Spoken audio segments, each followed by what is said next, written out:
Yeah, good morning traders. We've got clearly a market degrossing, de-risking. Your market seems to be, certainly the equity market seems to be short gamma. As markets are falling, volatility's kicked up, they've had to de-risk.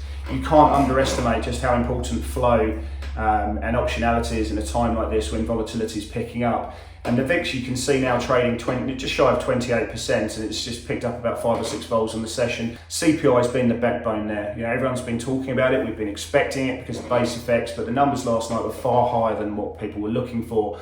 0.9% on core was the highest since 1981. We can go into headline, in fact, but 4.2% was significantly higher than what the street was looking for. Is it transitory? Well, Richard Clarida, the vice chair, was pretty quick to point out that he still believes that if that's the case. Most economists will say used car sales prices were very much involved in that and putting about a third of the CPI print, and that will dissipate and come down and fulfill that transitory mandate. The market's not so sure, but we've seen that de-risking.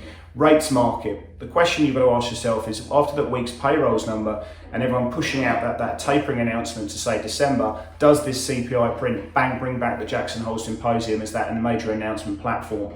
Have a look at the rates markets, the difference in euro dollar between now and 2023. September contract picked up 7 basis points of additional rate hikes being priced in there. US Treasuries in the belly of the curve had a reasonable sell-off. The 10s were held back a little bit by a very strong bond auction. But it was all about the dollar again. The dollar's had a really nice rally, specifically against the yen, but certainly when you go into the high beta currencies, you've seen the dollar really moving up nicely against the Aussie and the Kiwi and against the Swedish krona as well. Interestingly, with a slight pickup in real yields, gold's actually fallen despite what we've been seeing in inflation. Gold's down about 1.2%. And in equity markets, it's clear de-risking, led by the Russell down 3.5%, S&P down 2.1%. Energy's worked quite well, but really discretionary, really undersizable pressure, as has been tech, with being the situation there. So we're looking for another weaker open here in Asia, but it's all about inflation. And does this bring the Fed more into play? I'm not so sure. I still think they want to look at the non-farm payrolls numbers and labour market, but certainly some good volatility back in these markets.